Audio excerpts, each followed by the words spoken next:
हैं जो छूट जाने वाले। अभी मृत्यु हो जाए, जितना सामान मांगो भगवान से सब छूट जाएगा।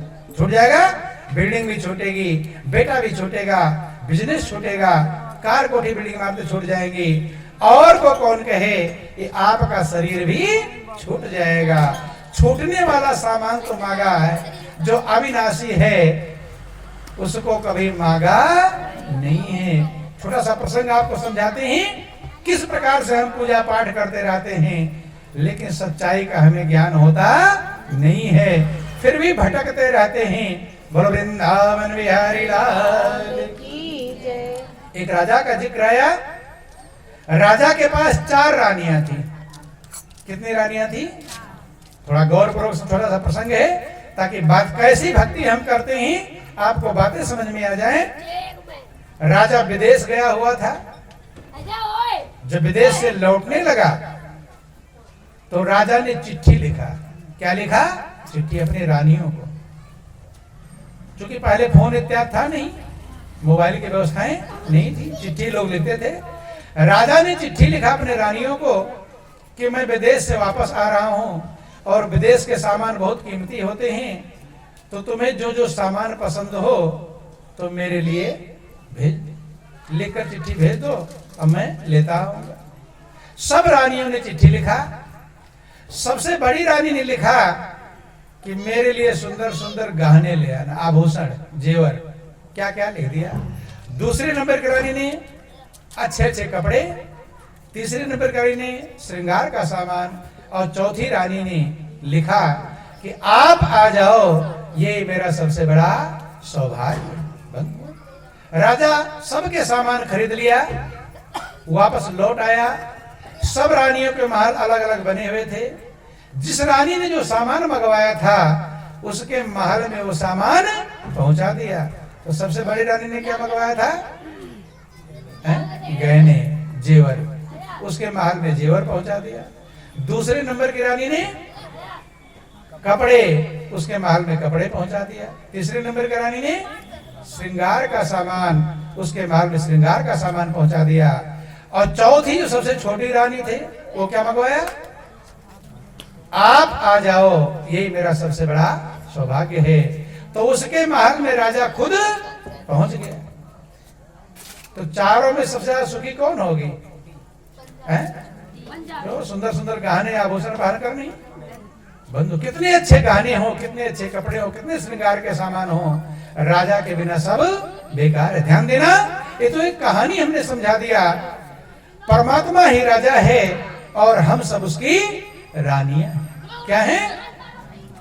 रानियां। बंधु, हम लोग आरती में गाते हैं कि तुम हो एक अगोचर सबके प्राणपति, स्वामी सबके प्राणपति, किस विधि मिलो दया में, किस विधि मिलो कृपा में, तुमको मैं कुमति ओम जय जगदीश हरि। ये आरती सब लोग गाए होंगे, लेकिन गाया है लेकिन समझा नहीं। गाते हैं कि तुम हो एक अगोचर सबके प्राण पति, कि हे प्रभु आप सबके प्राणों के पति हो। जब वो प्राणों का पति हुआ तो गाने वाला क्या हुआ? हैं? क्या हुआ? रानी हुआ कि नहीं? पत्नी हुआ कि? लेकिन आज तक समझ में कभी नहीं आया। ध्यान देना। और हम सभी ने भी चिट्ठियां भेजी हैं। क्या भेजा है? चिट्ठी भेजे हैं कि नहीं? वो भी नहीं याद है। याद दिला देंगे, याद आ जाएगा। जो जो आपने भगवान से मांगा है वही आपकी चिट्ठियां। भेजा कि नहीं भेजा? ऐसा कोई जो भगवान से कुछ ना मांगा हो है कोई? तो हाथ उठा दो कि मैंने आज तक भगवान से कुछ नहीं मांगा। ये कोई बहुत बड़ा महान होगा जो भगवान से कुछ ना मांगता हो। उसके बराबर महान दुनिया में कोई भी नहीं है। वही आनंद मग्न होगा। महापुरुषों ने समझाया कि चाह गई चिंता मिटी और मनवा बेपरवाह, और जाको कछु नहीं चाहिए सोई संसार। जिस जिसकी चाह गई उसकी चिंता मिट गई। चाह ही दुखों का कारण है, कामनाएं ही, इच्छाएं ही मनुष्य के दुखों का कारण है। एक इच्छा पूरी नहीं होती, 10 तैयार होती है, इसीलिए कभी सुख और शांति मिलती नहीं। बंधु, तो हम सब ने चिट्ठियां भेजा है, भगवान से मांगा है। अब अपना अपना हिसाब लगा लो कि आपने सामान मांगा है या भगवान को मांगा है। क्या मांगा है? सामान मांगा है। क्या मांगा है? सामान। तो अभी आपने कहा था कि बड़ी रानियों ने जो सामान मांगा था वो सुखी नहीं हो पाएंगे। तो आप जो सामान मांगते तो सुखी हो गए? सुखी नहीं हो पाएंगे तब तक जब तक भगवान को नहीं मांगे।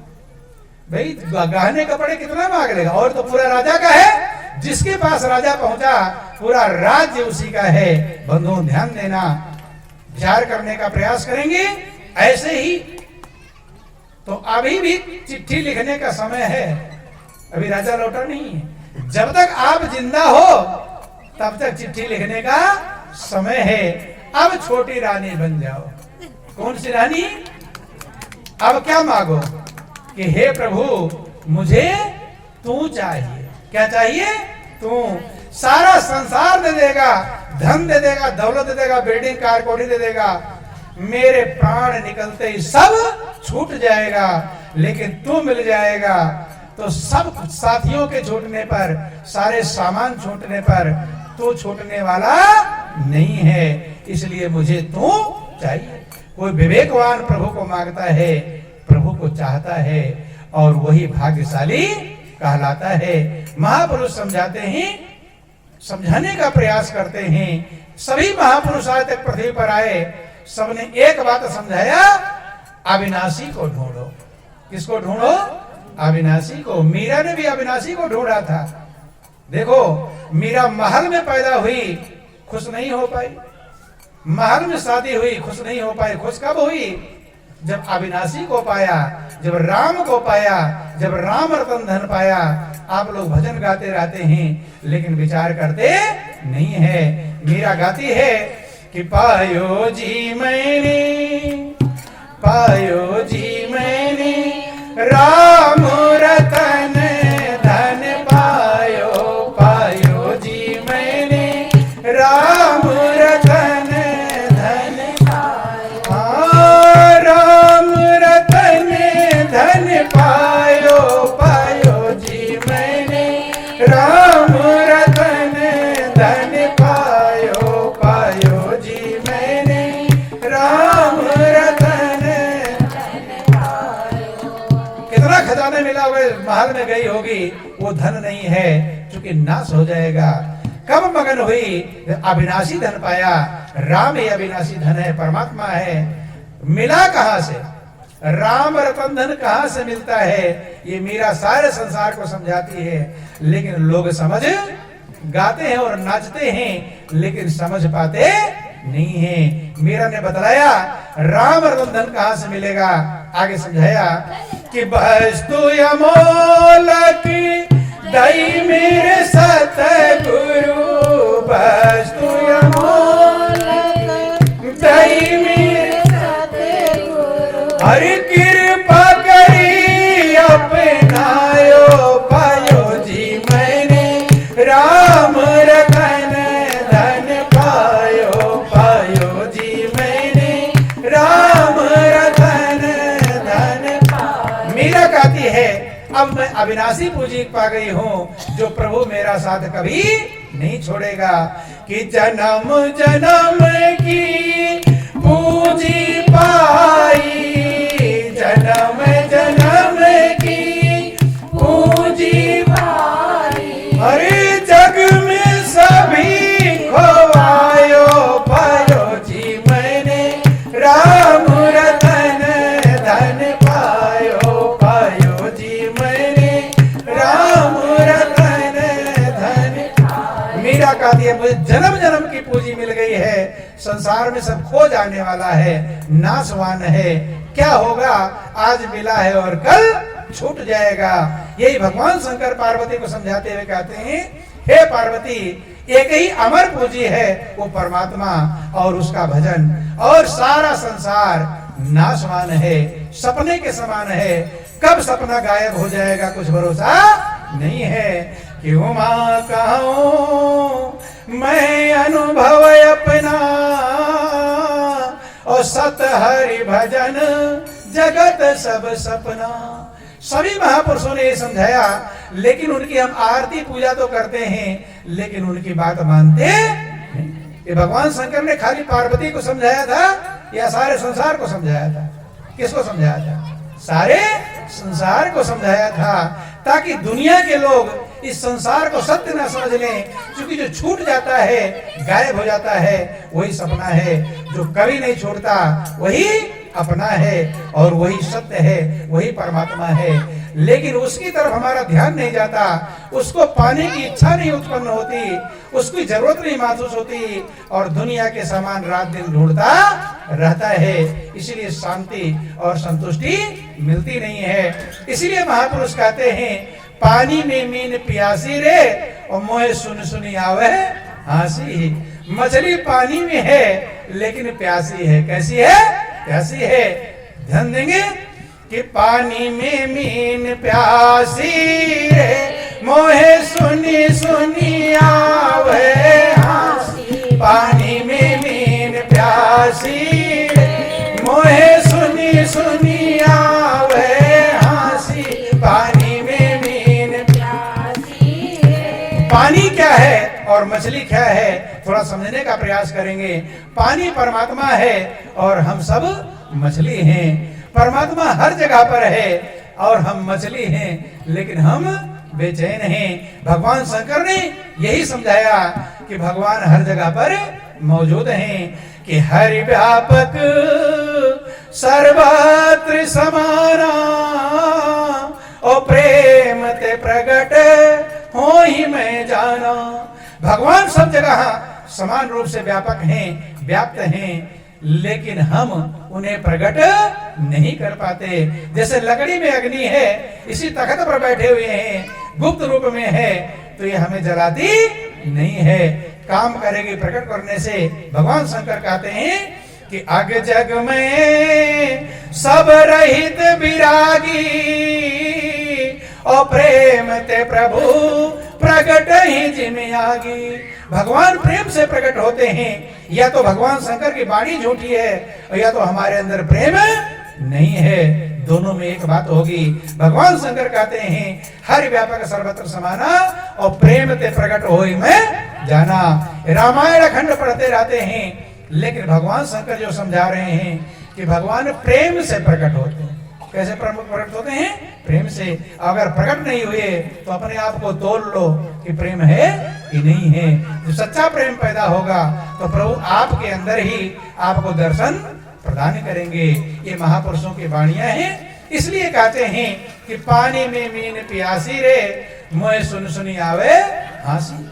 कि जल बिच कमल, कमल बिच कलियां, जल बिच कमल, कमल बिच कलियां, तापर भंवर लुभासी। पानी में मीन प्यासी, मोहे सुनी सुनी आवे हंसी। पानी में मीन प्यासी रे, सो मन बस त्रिलोक भयो सब। सो मन बस त्रिलोक भयो सब, यति सती सन्यासी। पानी में मीन प्यासी, मोहे सुनी सुनी आवे हंसी। पानी में मीन प्यासी।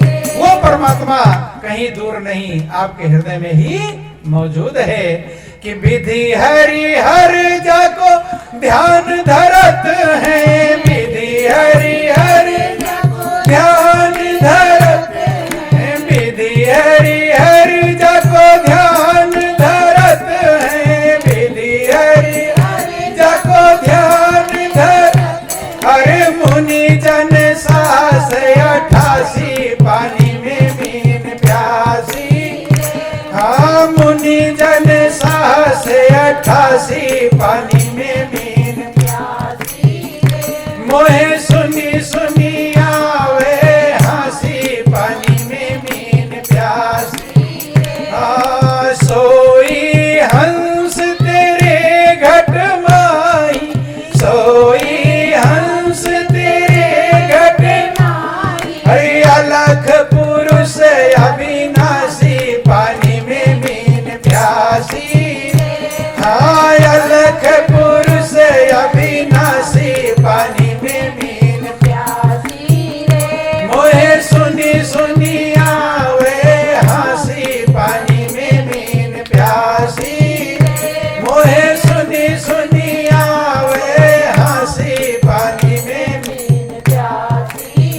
महापुरुष क्या कहते हैं, विधि हरि हर जाको ध्यान धरत है। जिसका ध्यान ब्रह्मा करते हैं, ब्रह्मा को भी देखे होंगे ध्यान करते हैं, हरि का मतलब विष्णु भी ध्यान करते हैं, शंकर ध्यान करते हैं, भगवान शंकर समाधि अवस्था में बैठे रहते हैं। ब्रह्मा विष्णु शंकर 88,000 ऋषि मुनि सारे देवता जिसका ध्यान करते हैं वो अविनाशी परमात्मा आपके ही हृदय में। कहाँ है? आपके हृदय में है। लेकिन लोग कहते हैं दूर जाओ। कहाँ जाओ? दूर। दूर जाओगे तो लोग कहेंगे बड़का तीर्थ घूम कर आ गया।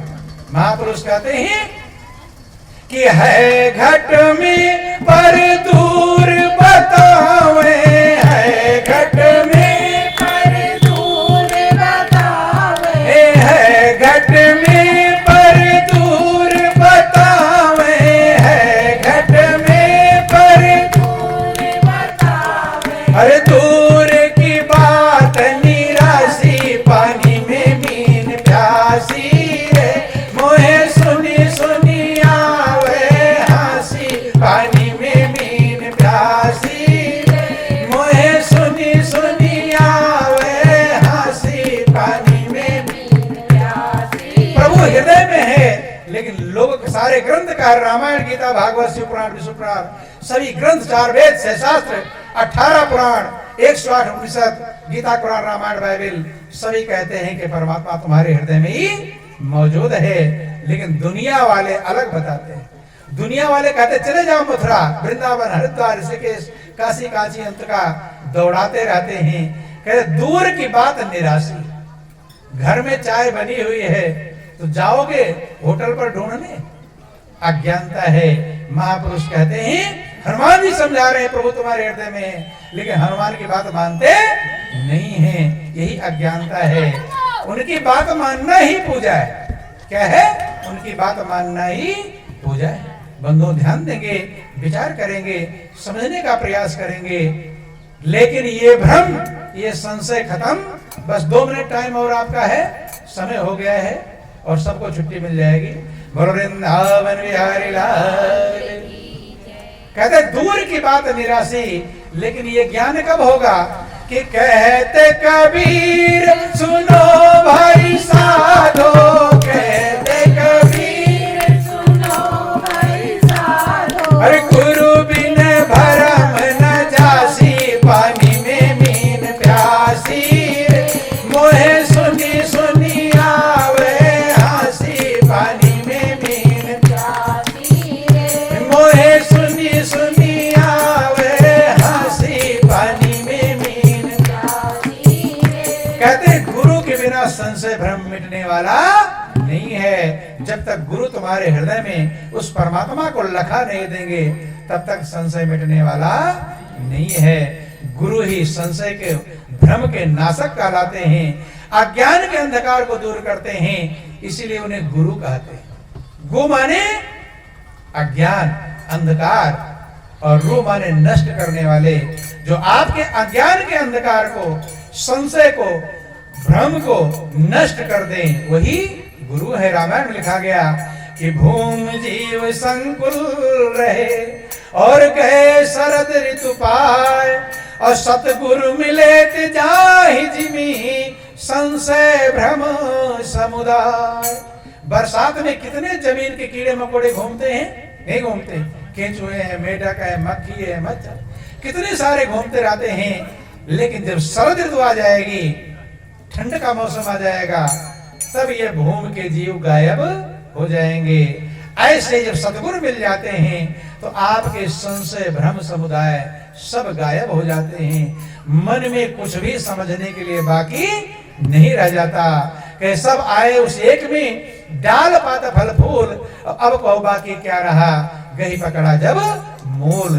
तो उसके पहले सोचता है किसकी पूजा करूं, क्या नाम जपूं, कहां जाऊं, क्या करूं, कुछ कन्फर्म नहीं होता। जो सतगुरु मिल जाएंगे तो सबका सार बतला देते हैं कि ऐसी करी गुरुदेव दया, मेरे मोह का बंधन तोड़। कोई दौड़ रहा मथुरा नगरी, कोई जाए बनारस वास करे, और सब व्यापक रूप पहचान लिया, सब भ्रम का भंडार फोड़ दिया। कोई शेष महेश गणेश रटे, कोई पूजत पीर पैगंबर को। जब सबके अंदर एक को लखा दिया तो सारा संशय मिट गया। तो बंधुओं, जब संशय मिट जाएगा, चौराहे पर खड़े हो अगर कन्फर्म नहीं रहेगा कि किस रास्ते जाएं, तो आप मंजिल को प्राप्त नहीं कर सकते हैं। किसकी पूजा करें, क्या नाम जपें, क्या सुमिरन करें, परमात्मा क्या है, क्या उसका स्वरूप है, जब तक इसका ज्ञान नहीं होगा तब तक आपका मन स्थिर नहीं हो पाएगा।